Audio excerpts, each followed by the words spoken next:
Et voilà. Est-ce que mon partage d'écran fonctionne toujours? Tout à fait, Olivier. Parfait. Donc, bienvenue tout le monde, bienvenue à cette rencontre, cette petite rencontre d'une heure avec moi et José, où nous allons parler de l'âge des items, Work Item Age, qui nous croyons vraiment qui est la métrique. On va juste fermer le micro de tout le monde. Euh, oui, tu peux juste fermer ton micro. Et voilà. Allez, c'est bon, c'est vas-y. C'est bon. Donc, moi et José, on croit vraiment que c'est une métrique, c'est la métrique qui est méconnue, qui peut vous servir, une métrique Kanban, mais que vous soyez dans un contexte Scrum ou autre, peu importe le contexte, c'est vraiment là pour vous aider. Donc, José, je te passe la parole pour que tu puisses te présenter. Ouais. Donc, José, enchanté d'être avec vous aujourd'hui. Donc, je suis Pro Kanban Trainer depuis l'année dernière. Sinon, dans la vraie vie, je travaille à la Caisse des dépôts. Je suis coach agile, comme Olivier. Voilà, pour un gros groupe, Caisse des dépôts, c'est un gros groupe financier. Pour la petite histoire, j'ai appliqué Kanban sur le Ballpoint Game. Si vous ne connaissez pas ce petit jeu, j'ai écrit un petit article, je vous le mettrai dans le chat. Vous pourriez aller lire cet article-là. Et donc, voilà, record du monde du Ballpoint Game en appliquant la stratégie Kanban. Et je propose quasiment toutes les classes de Pro Kanban, sauf celle qui lie Kanban à Scrum. Mais bon, je suis aussi très compétent sur Scrum. C'est juste que je suis en train progressivement de les ajouter, mais chaque chose en son temps. Exact. Donc, Olivier Jonf, moi aussi, coach agile. Moi, je suis basé au Québec. Coach agile avec une organisation qui s'appelle Levio, qui font de la transformation numérique. On a des bureaux au Canada, aux États-Unis, en France, au Maroc, en Inde. Actuellement, je suis en mandat avec le ministère de la Famille du gouvernement du Québec. Puis, donc, je suis pro-Kanban trainer depuis environ un an depuis juillet dernier. Donc, donne des formations Applying Professional Kanban, Metrics for Predictability, Scale Portfolio aussi. Il y en a d'autres qui s'en viennent un petit peu comme José. On y va progressivement, une après l'autre, pour offrir un beau catalogue de formations euh, euh, à la communauté. Alors, ProCanban, c'est une organisation qui est assez nouvelle et qui fournit donc des classes certifiantes, beaucoup de contenu aussi gratuit, hein, de matériel d'apprentissage. Il y a beaucoup il y a il y a des livres gratuits. J'ai traduit notamment avec l'aide d'Olivier le guide de poche Kanban en français, donc c'est disponible aussi sur le site. Actuellement, il y a 5 cours, 5 certifications possibles, vous les voyez en bas. Il y a une communauté Slack, je vais vous mettre le lien aussi dans le chat tout de suite. Hop, comme ça c'est fait. Et donc n'hésitez pas à rejoindre cette communauté, elle est vraiment très aidante. Encore eu tout à l'heure une question de quelqu'un, il y a eu une réponse en 3 minutes. Donc c'est juste extraordinaire la réactivité. Donc n'hésitez pas à rejoindre parce que vous aurez forcément une réponse ultra rapide à toute question que vous pourriez vous poser. José, donc, pour dynamiser un peu la rencontre, on va utiliser une plateforme qui s'appelle Mentimeter. Donc, soit en utilisant votre cellulaire en numérisant le code QR que vous voyez à l'écran, ou en allant sur menti.com et en entrant le code que vous voyez à l'écran.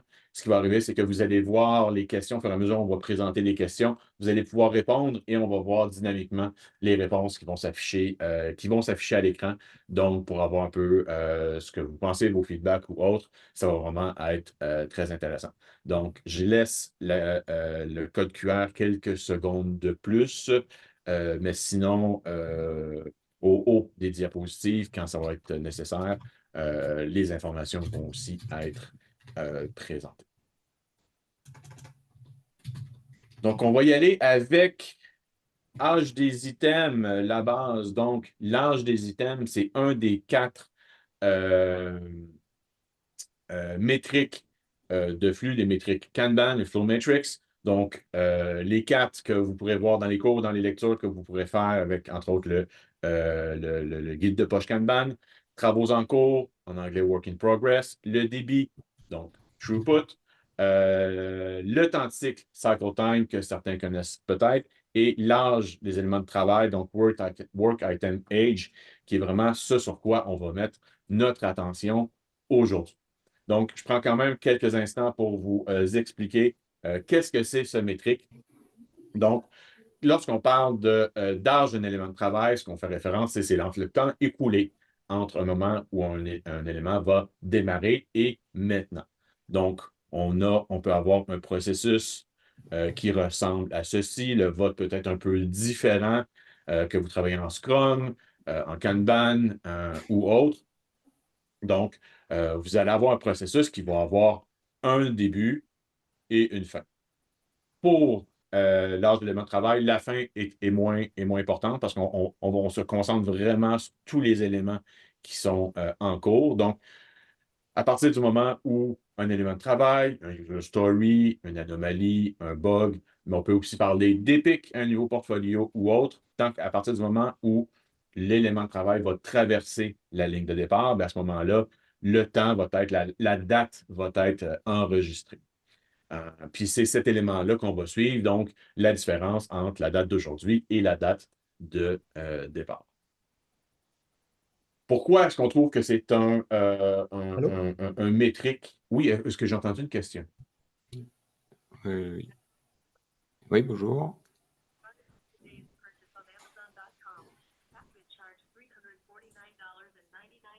Ah, ok. Peut-être pas. Alors, c'est Osama qui nous a rejoint et il a le micro pas coupé. Donc je pense qu'on entend des petits éléments Oups, autour de lui. ça, c'était la Vas-y. sonnette de ma porte. Donc, Vas-y, Olivier. donc pourquoi est-ce qu'on pense que le Work Item Age est un métrique si important? Premièrement, contrairement à beaucoup de métriques, c'est puis là, José, il va falloir que tu m'aides encore pour faire la Oui. traduction en français, c'est ce qu'on appelle en anglais un leading indicator ou qu'est-ce que tu Un as dit? indicateur temps Indicateur. réel.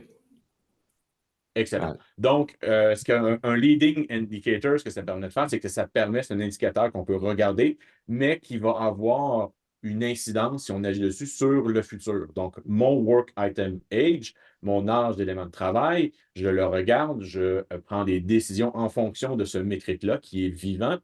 Selon les décisions que je vais prendre, ça va influencer le futur. Ça va influencer quand est-ce que je vais être capable de finaliser certains de ces éléments-là. Si je regarde un autre métrique Scrum qui est très populaire, mais qu'on suit en Kanban, la vélocité, ben voici ce que j'ai fait, ce que j'ai livré dans mon dernier sprint, X nombre de story points, ben c'est fait, c'est dans le passé, je ne peux plus rien y faire, c'est fini. Le work item age, à ce moment-là, si je pose les bonnes questions, ça va me permettre d'être proactif avec mon équipe pour être capable de poser les bonnes questions et d'avoir les bonnes interventions plus tôt. Bien, à ce moment-là, je vais être capable d'influencer le futur, d'influencer quand est-ce que chacun de ces éléments-là vont être complétés. Est-ce que tu as quelque chose à ajouter, José? oh non, tu as été très complet, mais par contre, peut-être que les personnes qui sont connectées ont une question, quelque chose sur lequel ils veulent avoir une clarification. Pas de Aussitôt que ça sort des question. questions. Oui, Oui, Robert? Non, non, pas de question. pas de Ok. question. Bon, OK. Eh Donc, ben, c'est bien beau de regarder comme ça l'âge des items, dire ah ben l'âge de mon item est de 18 jours, mais à quoi est-ce qu'on le compare? Donc, 18 jours pour un contexte, ça peut vouloir dire quelque chose. Pour un autre, ça peut vouloir en dire autre chose. Donc, là, c'est là où on va commencer à regarder première de nos questions. Selon vous, à quoi est-ce qu'on compare l'âge des items, le work item age? Les options qu'on aurait, c'est par un engagement qui est pris par les développeurs. Donc, on demande aux développeurs combien de temps ça va prendre, puis c'est par rapport à ça euh, qu'on va comparer. Est-ce que ça serait par rapport à une prévision quelconque, une estimation en story points qu'on va convertir en jours ouvrables ou des délais qui vont être identifiés par les managers? Selon vous, quels seraient justement les éléments auxquels on comparerait ce métrique? Là, ça serait le moment de voir est-ce que Sur Mentimeter, on a déjà une première réponse. Ça marche, je suis content. Par rapport à une prévision, un engagement pris par les développeurs. Est-ce qu'on a au moins une ou deux autres petites réponses supplémentaires? On devrait en avoir 5. Il y a 5 participants pour l'instant.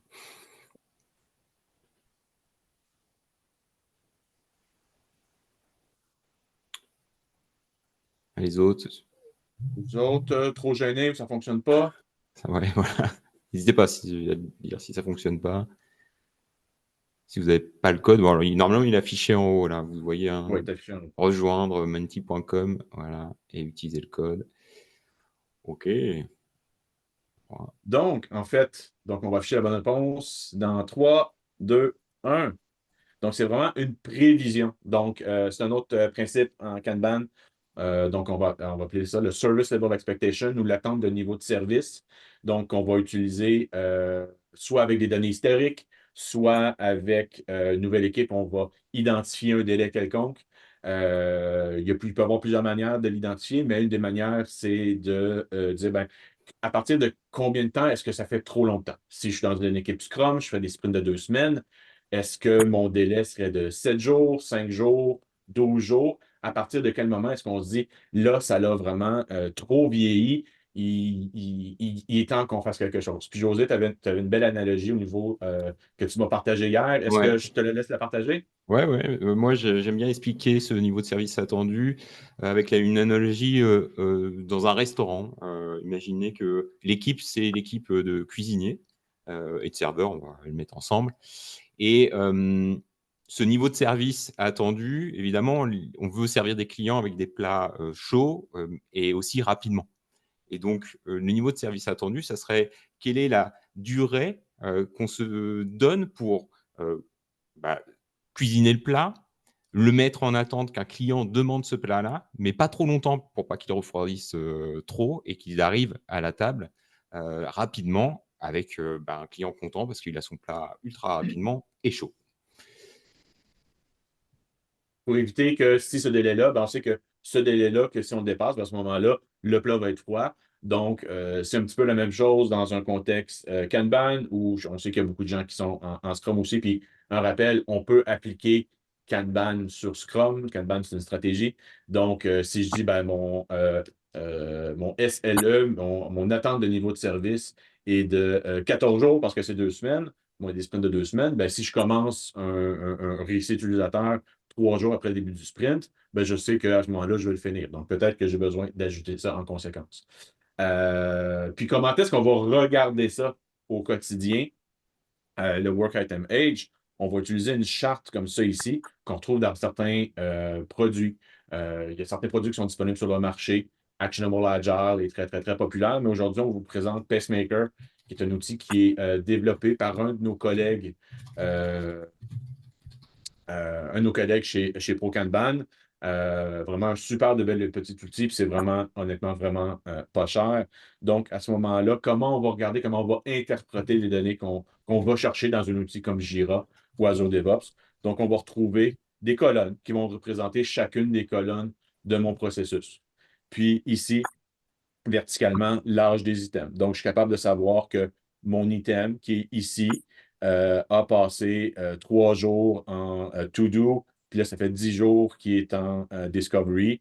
Donc, un total on est à 14 jours pour cet élément-là. Puis à ce moment-là, je vais être capable de regarder mes items puis dire, j'en ai 2 ici là, euh, qui ont vraiment pris de l'âge.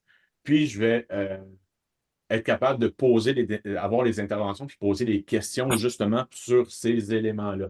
Oui, Frédéric. Oui, c'est pour ça que pour moi, le work item age, c'est pas forcément une prévision. C'est le, c'est Oui, le temps exact depuis le moment où ton item a commencé. tout Donc, à je fait, suis Frédéric. Ouais, 100% ouais. d'accord avec. C'est pour ça que j'ai pas voté dans Menti, parce que de ma Le- compréhension, aucune des réponses n'était bonne. la question sur Menti, c'était à quoi on le compare, cet âge-là? Ouais. Et donc, la réponse, c'est au niveau de service attendu, tel qu'il est défini dans Kanban, donc SLI en anglais, hein, Service Level Mhm. Expectation.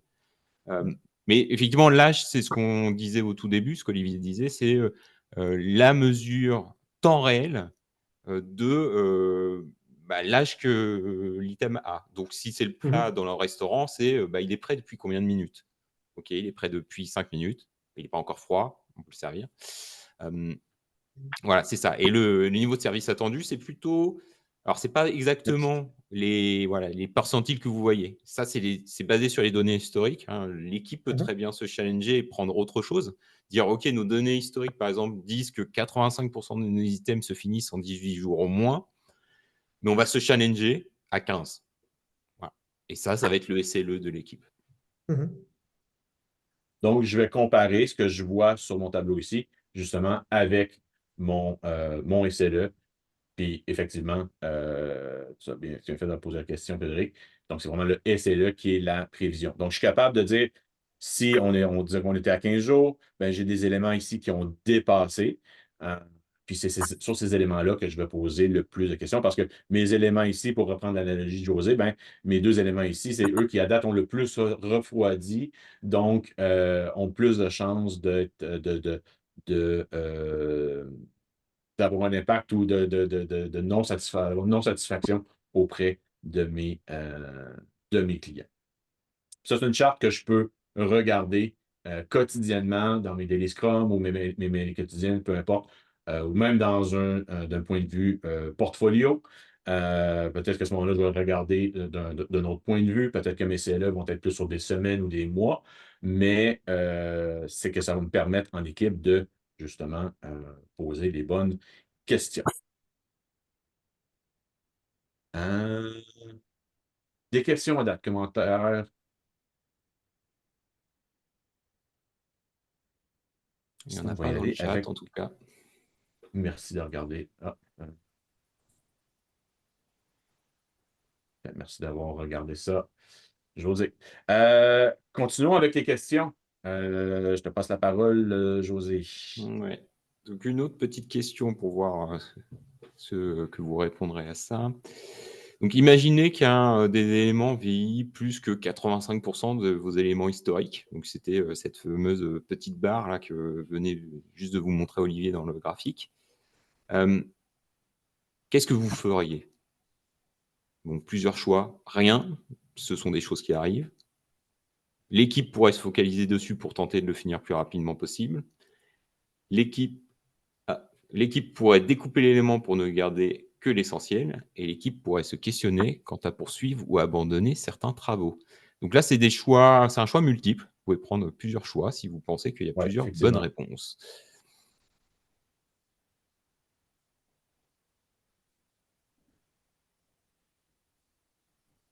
On a 4 réponses, mais on ne sait pas combien. Ça me dit qu'il y a 2 personnes qui auraient répondu.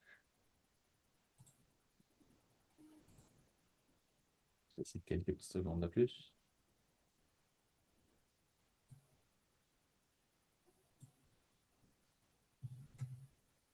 OK. Oh. Il y a certains petites coches vertes malheureusement, ne sont pas affichées, mais vas-y, José, je te laisse la parole. OK. Donc, parmi ces 4 choix, là, vraiment, il y avait le premier choix, hein, rien faire, qui est absolument pas bon. Parmi les autres choix, c'est valable et ça va dépendre vraiment du contexte. Donc, par exemple, si l'équipe est pluridisciplinaire avec des personnes qui peuvent aider l'élément qui est en train de vieillir, il est peut-être intéressant de dire, OK, vraiment, on va, en anglais, on dit swarmer dessus, on va se mettre tous ensemble dessus pour le faire avancer et le sortir le plus rapidement possible pour pas qu'il soit vraiment trop vieux en sortie de notre flux. Mais des fois, ça va pas être possible. Par exemple, une personne n'a pas de compétences en coding et c'est à ce moment-là qu'il est bloqué. Donc, ça va pas être ce choix-là qui va être retenu.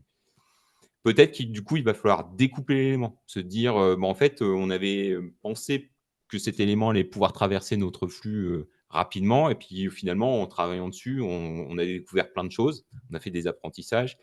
Et en fait, si on continue comme ça, clairement, il va exploser notre âge, nos temps de cycle historiques. Et donc, par contre, on a un moyen de le découper. Ça a de la valeur. comme ça, si on le découpe. Donc, découpons-le, sortons quelque chose avec déjà de la valeur de manière incrémentale, et puis le reste, on le remet dans la pile des choses à faire. Et puis, un autre cas qui pourrait se présenter, c'est vraiment, c'est vieux, le plat est froid, ça ne sert plus à rien d'aller le servir au client, il y aura un trop grand mécontentement, on a raté le coche, abandonnons, arrêtons de passer du temps sur ça, et il faut que sur nous, sur quelque chose de beaucoup plus valable actuellement. Donc voilà, ces 3 réponses-là étaient tout à fait valables. Ça dépend du contexte. Et Robert, tu as une question. Ma réflexion est que ça dépend largement de la maturité de l'équipe. C'est-à-dire, tout au début, dans mon expérience, la plupart des équipes ont beaucoup de difficultés à se focaliser sur la finition du travail, la fin du travail. Mhm. Et on se perd dans les détails. Mhm. Tout à fait. Au lieu de penser à qu'est-ce qu'il faut faire pour terminer, on se pose beaucoup de questions. Et donc, c'est très important d'avoir dans l'esprit des gens le fait que ce qui est important, c'est livrer la valeur, terminer le travail. D'accord. Une fois qu'on a bien enraciné cet esprit, cette manière de penser, à ce moment-là, on peut commencer à poser les questions. OK, on a un problème. Pourquoi on a ce problème? Qu'est-ce qu'on peut faire pour... Et surtout, qu'est-ce qu'on peut faire pendant les travaux pour éviter que ce soit raté? Et à ce moment-là, avec ce niveau de maturité, on peut commencer à dire, ah, attention, normalement, cette partie du workflow demande, je ne sais pas, 5 jours de travail. On est déjà sur le 10e jour. Qu'est-ce qui se passe? Qu'est-ce qu'on doit faire? Donc, pour moi, c'est tout d'abord une question de maturité. Et puis, quand on est assez mûr, on peut commencer à rentrer dans ce niveau de détail. Qu'est-ce que vous en pensez? Ben, Alors, personnellement, je crois que justement, en regardant puis en ayant une équipe qui comprend des métriques comme l'âge des items, on peut leur poser des questions qui vont les aider justement à avoir être plus mature justement dans l'approche et la compréhension de l'importance de finir quelque chose. Aussi, quand on regarde, dès qu'un élément commence à vieillir, dès qu'on a commencé à travailler dessus, ça veut dire que l'organisation a commencé à investir de l'argent dessus. On a travaillé sur quelque chose, mais en même temps, tant qu'on ne le finit pas, ça n'apporte pas de valeur, donc ça demeure du gaspillage. Donc, moi, je pense que l'âge des items peut justement aider puis on va le voir un petit peu après, aider justement à aider les équipes et les individus à cheminer vers cette compréhension-là, l'importance de finir les éléments, pas juste travailler dessus. Puis aussi, je finis là-dessus, puis José, je te donne la parole après. Là, on parle de l'âge des items, mais il faut le regarder aussi en combinaison avec les autres métriques Kanban. Donc, quand on commence à regarder plusieurs de ces éléments-là ensemble, c'est là vraiment qu'on peut aller chercher l'efficacité, l'efficience, puis aider nos équipes à être de plus en plus matures. Ouais, je suis assez en phase avec toi, Olivier. Pour moi, effectivement, Robert, ça va être plus facile, effectivement, si l'équipe est déjà mature. Clairement, on va pouvoir attaquer ces questions-là. Ils vont se les poser naturellement, d'ailleurs, et le processus va être beaucoup plus naturel et il va certainement pas y avoir besoin de quelqu'un pour déclencher ces débats. Néanmoins, même avec des équipes qui n'ont pas la maturité de les déclencher par elles-mêmes, en fait, la visualisation de l'âge, normalement, devrait déclencher ça. Même s'ils n'ont personne qui leur signale: «Attention, ça fait pas déjà plusieurs jours que le sujet il est dans cette partie-là». Moi, je l'ai vu très concrètement, voilà, sur des équipes, qui avaient pas d'accompagnant, pas de scrum master et cetera. Et à partir du moment où on leur a mis à disposition, un plugin qui leur permettait d'avoir ces données, ils ont commencé à le regarder et naturellement les questionnements, les débats venaient dans leur point, quotidien qu'ils faisaient pour se regrouper, se dire: «Bon, on travaille comment ensemble aujourd'hui? Sur quoi on travaille?» Et naturellement, ils ont commencé à regarder, voilà, les points qui vieillissaient dans leur flux.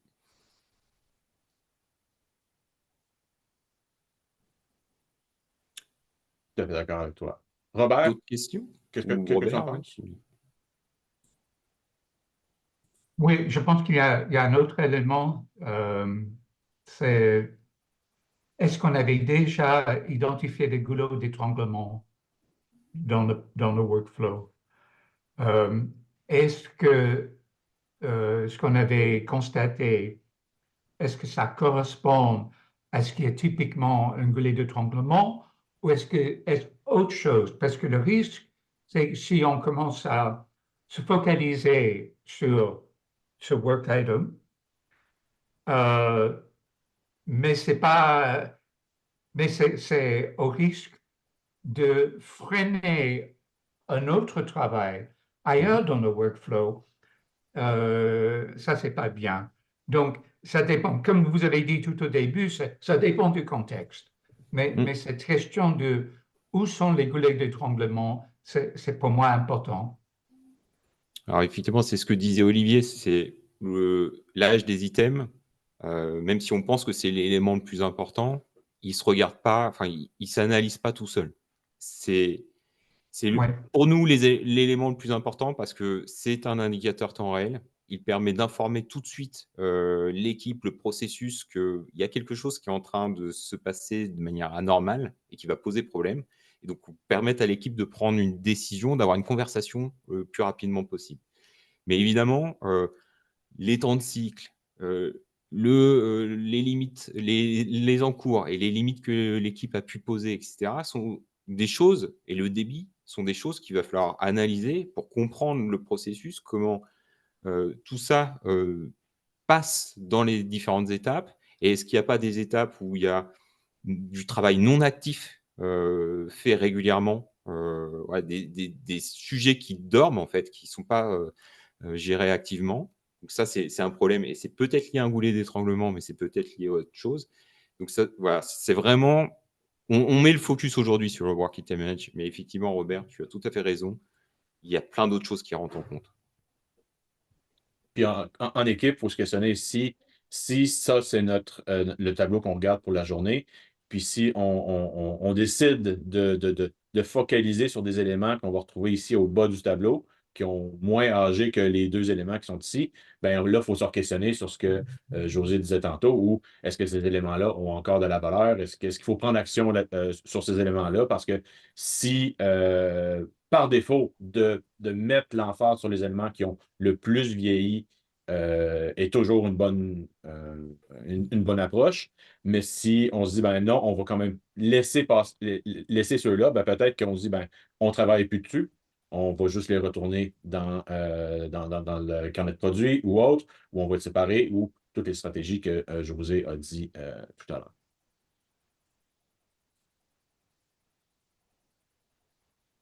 Prochaine question. Une question, une question ouverte maintenant. Donc là, il va falloir rentrer vos réponses avec le clavier. Il faut juste choisir. Qu'est-ce qui pourrait amener à avoir un élément qui vieillit anormalement par rapport aux éléments historiques? Quelle idée vous vient pour répondre à cette question-là? Qu'est-ce que vous avez déjà pu peut-être constater dans vos environnements?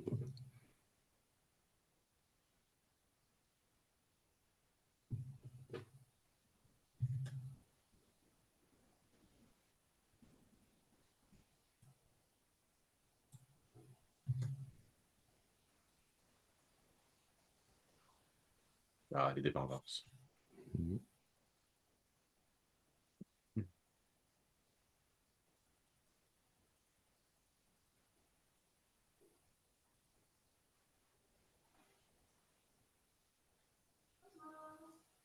D'autres idées? Ah, ça arrive. Okay.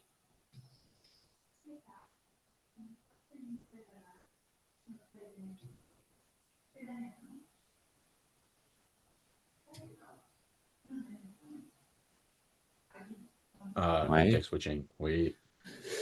Ouais. Ok, top. On peut déjà prendre ça, une absence, ouais. Effectivement. Si l'équipe n'est pas pluridisciplinaire, une absence maladie, ça peut poser problème. Manque de liquidité. Juste si la personne qui a mis ça peut un peu préciser ce qu'elle entendait par liquidité.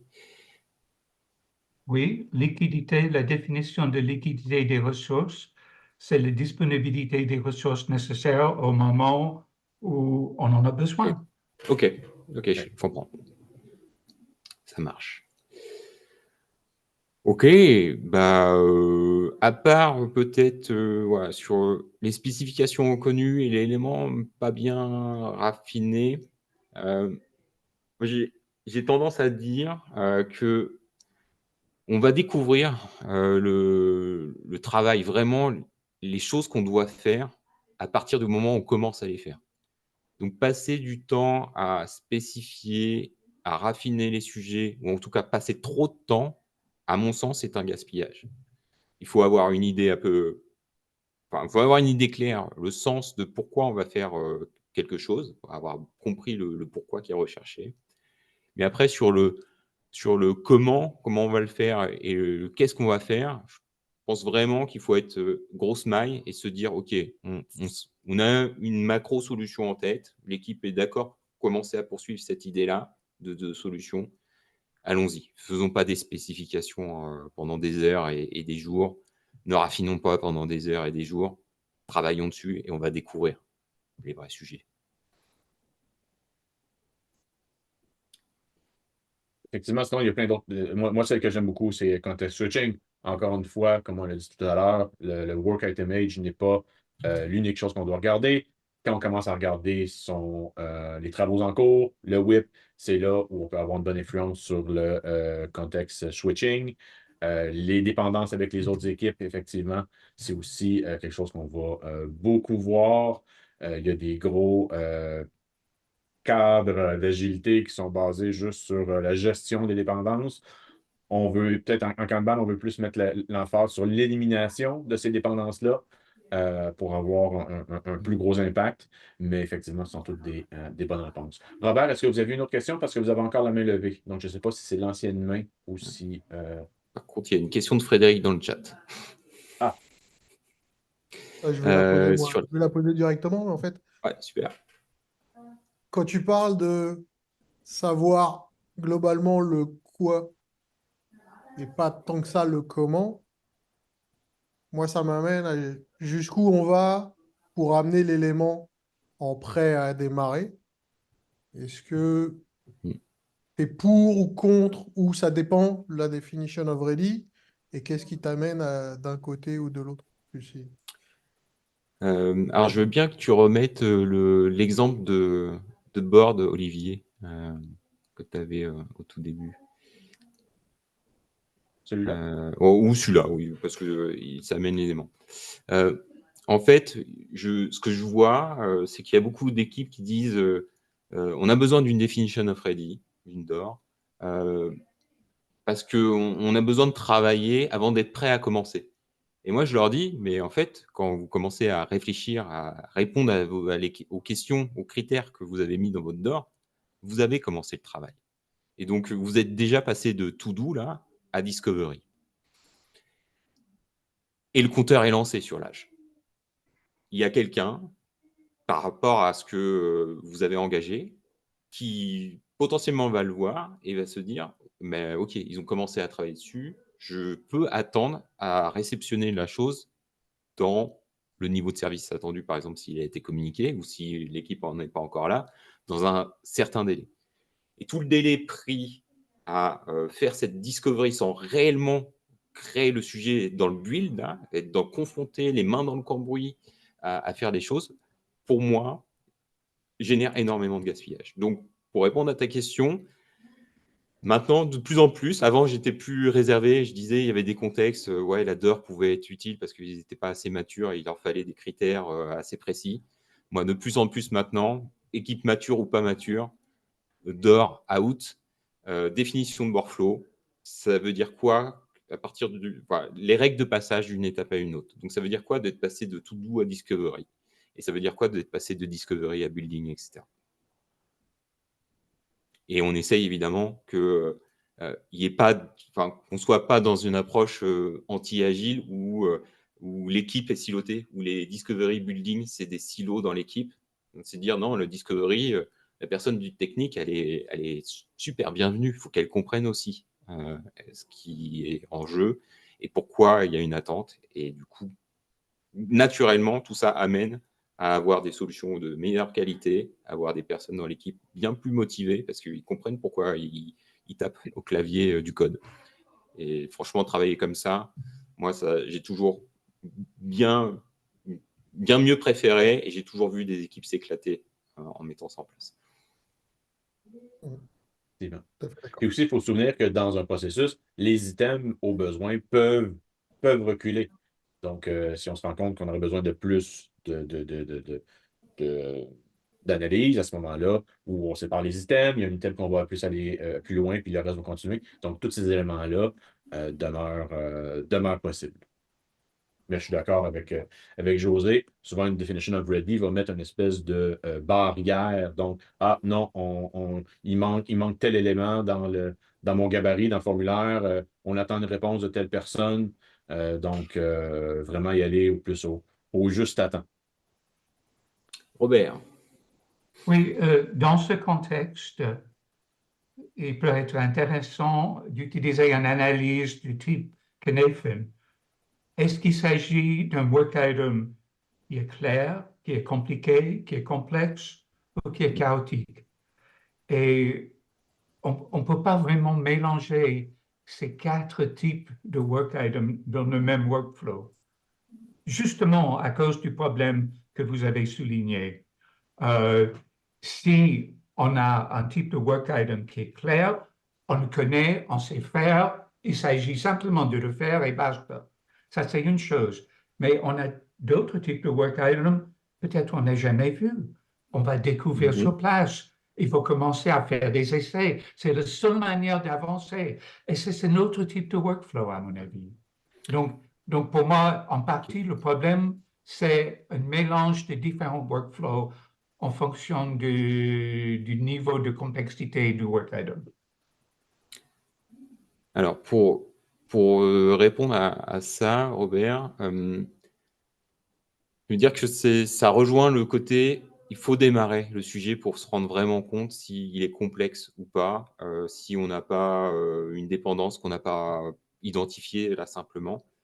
Et il n'y a qu'un moyen, c'est vraiment démarrer, à le construire, à travailler dessus, etc. Et si on se rend compte que malheureusement, il va dépasser notre niveau de service attendu qu'on a choisi, qu'on a communiqué, et ben on revient sur les éléments qu'on a vus dans le Menti tout à l'heure, se dire, OK, est-ce qu'on peut le découper? Est-ce qu'on peut se mettre à plus dessus? Est-ce que finalement, on avait les moyens, les moyens techniques, la connaissance pour traiter ce sujet-là? Et des fois, ça va arriver que à cette question, la réponse va être non, en fait, on est en train de s'embourber dans un truc et il nous faut un prérequis avant qui n'est pas là. Peut-être qu'il faut qu'on aille en formation, peut-être qu'il faut qu'on fasse autre chose. Et donc, on enlève cet item-là et on en remet un autre de type un autre dans notre workflow qui sera le prérequis pour reprendre ce sujet-là plus tard. Donc, avoir plusieurs workflows, ça va casser la transparence sur tout le travail que peut réaliser l'équipe. Donc, on n'est vraiment pas pour. Une définition workflow, c'est un workflow. On n'est pas pour non plus mettre des classes de services ou des choses comme ça en place. Avoir par contre des typologies d'items différents, d'unités de valeur qui vont traverser le flux. Ça peut être intéressant parce qu'il peut vraiment y avoir des différences notables entre une user story, par exemple, et une anomalie de production. Une anomalie de production, peut-être que voilà, on ne veut pas se dire que le SLE, c'est 18 jours à 85. Peut-être qu'on venait plus sur du 18 heures à 85%. Mais prenons un exemple. Supposons qu'on a une équipe dont la responsabilité est de réaliser, de soutenir et de faire fonctionner un certain produit. D'accord? On peut demander à cette équipe de créer un nouveau produit. On peut demander de modifier la fonctionnalité d'un produit existant, on peut demander à cette équipe de réparer quelque chose qui ne fonctionne pas correctement. On peut demander plein d'autres choses. Et chaque type de demande peut avoir un workflow différent. Et ce n'est pas, pour moi, quelque chose à mélanger justement à cause de ce problème que vous avez signalé. Alors bah, là, Mais- Olivier le montre, hein, il peut y avoir des différents types quand même, hein. C'est ce que je viens de préciser. Voilà, c'est une anomalie de production. Faut certainement pas la regarder en comparaison avec une story. Ou là, comme le montre Olivier, le type bug qui a été défini par l'équipe, et c'est certainement voilà, une définition certainement très différente, ou le technical depth, etc., etc. Mais tout ça va rentrer dans la même visualisation. Et ouais, autant que faire se peut, ça serait bien d'avoir un seul board et pas de multiplier les choses où on perd en mais, transparence. mais, même dans le main board, même si certains items peuvent sauter une étape, typiquement, moi, ce que j'ai vu dans beaucoup d'équipes, les anomalies, les bugs, on les analysait pas ou très peu. Donc, à ce moment-là, on identifie le bug, on vient le corriger. On peut avoir regarder le work item age pour certains éléments, mais on peut avoir des service level expectations différents selon le type, le type d'item. Puis ça, c'est à votre gouverne, c'est selon votre contexte. Kanban n'oblige rien par rapport à ça. Mais ça reste une possibilité. Ça reste une possibilité que vous pouvez exploiter si c'est applicable dans votre contexte. On avait encore une question, je crois. Oui. Oh, Vas-y, vas-y. ouais.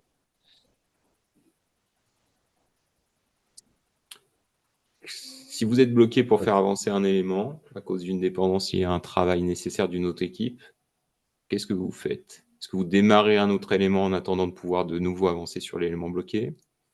Est-ce que vous allez aider le reste de l'équipe sur un élément en cours? Est-ce que vous demandez au management d'escalader l'enjeu? Ou est-ce que vous plaignez au management qui n'est pas capable de dessiner une organisation où il y a de l'autonomie?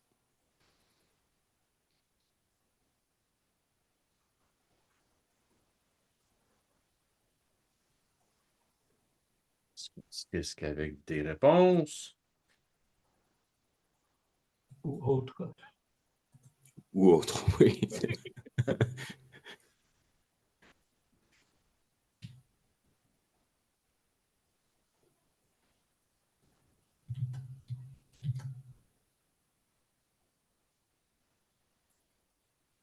Ok, aider l'équipe sur un autre élément.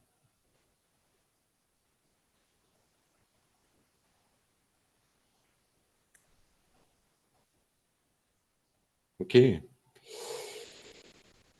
Donc, je ne sais pas si c'est deux personnes différentes qui ont mis les éléments ou si c'est la même, mais effectivement, c'était les deux réponses correctes par rapport à ce qui était proposé. Évidemment, Robert, tu dis autre, oui, il y a possibilité aussi de faire d'autres choses.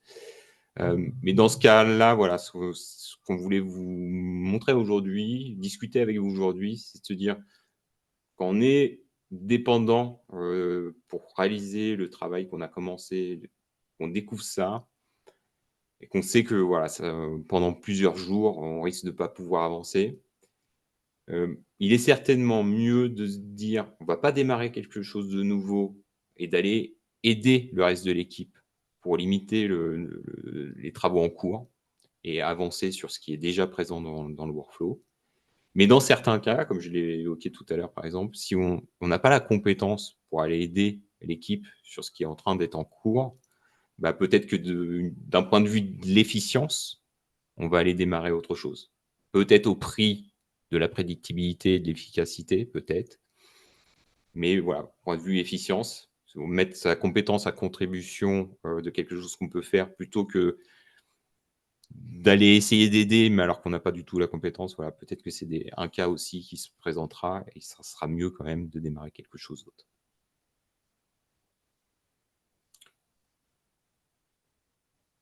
Des Des questions, des réactions? commentaires ou des réactions?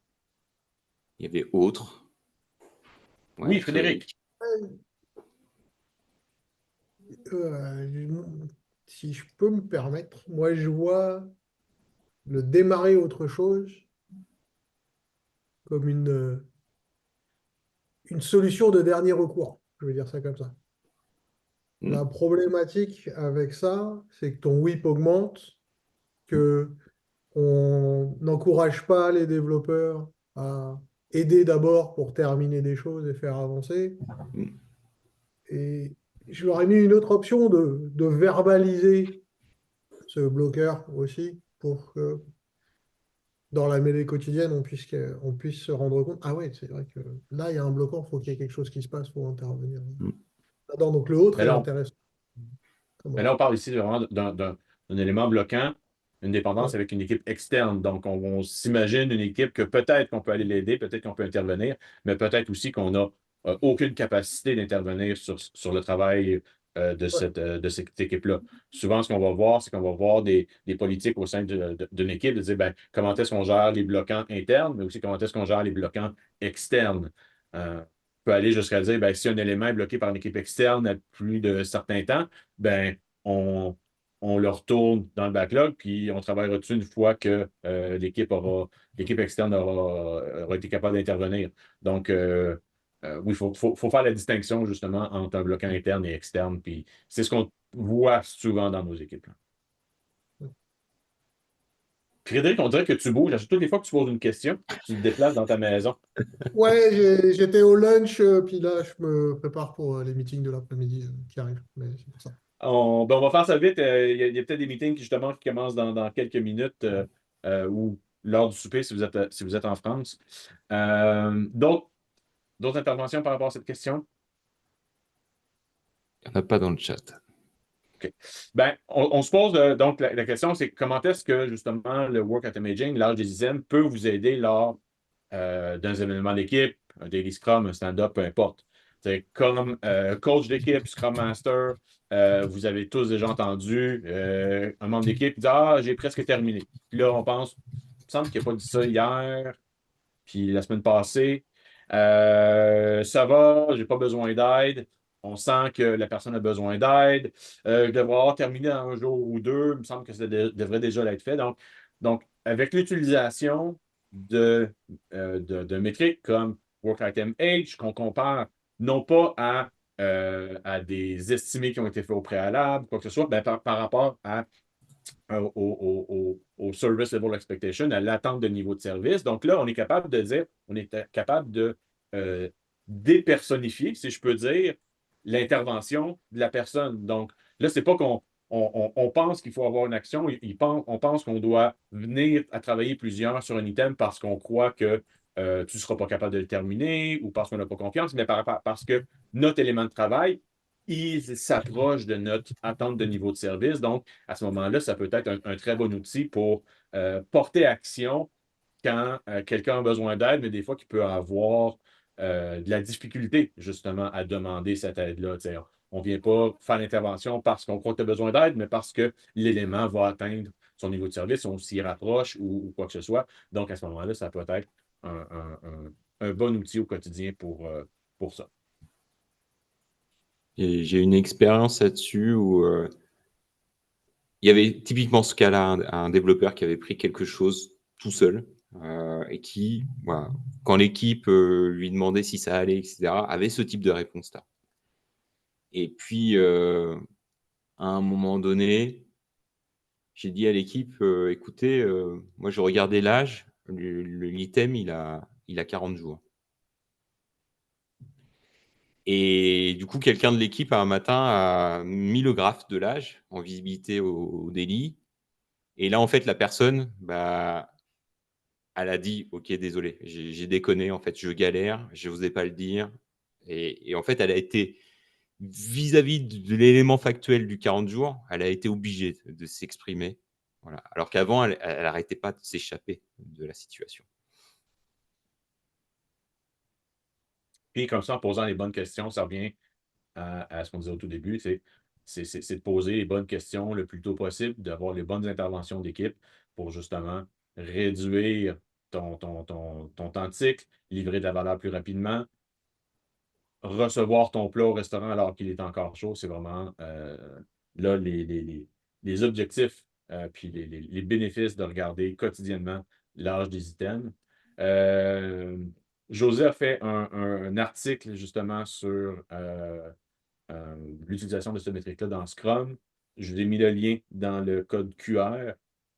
José, est-ce que tu veux Oui, partager quelque chose? n'hésitez pas à le lire hein, si vous voulez prendre ce temps, puis à réagir, à commenter. Toujours ouvert à discuter, à comprendre. Ah, attendez, j'ai une Plus alarme. discret. Ah, c'est moi.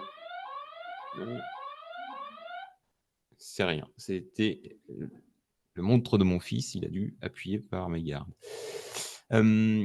Donc oui, un article sur comment appliquer la stratégie Kanban dans un daily Scrum. N'hésitez pas à le parcourir. Ça reprend des éléments qu'on a dit aujourd'hui, ça en ajoute d'autres. Et welcome pour les commentaires et les réactions. Et Frédéric me demandait comment ne pas aller dans du finger pointing en utilisant le work item age. Personnellement, c'est ça, un petit peu comme ce que je disais tantôt, c'est de mettre l'emphase pas sur le fait que la personne a failli, mais que l'élément de travail se rapproche.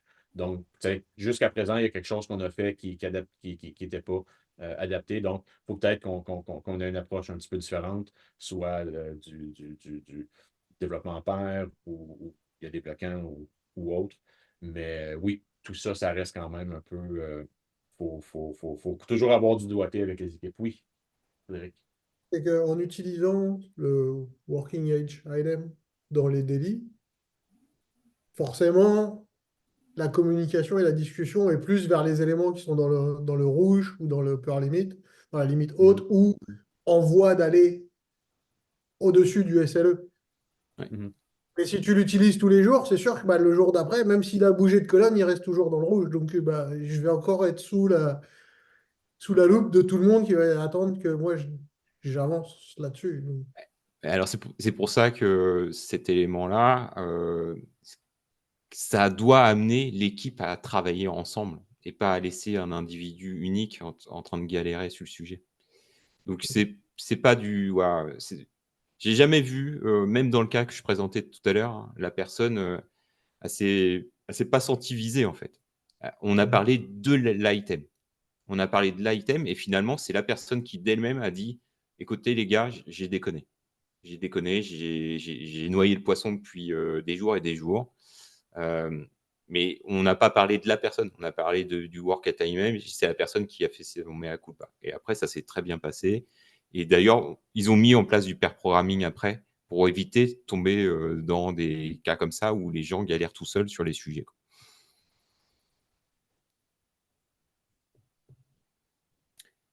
On avait un Pour dernier truc. finir, ouais, pour finir, on vous invite. ProKanban offre plusieurs certifications. Donc, il y a certains cours qui mettent des certifications. Vous pouvez décider d'aller faire les certifications aussi suite à des lectures. Merci, José, d'avoir partagé le lien.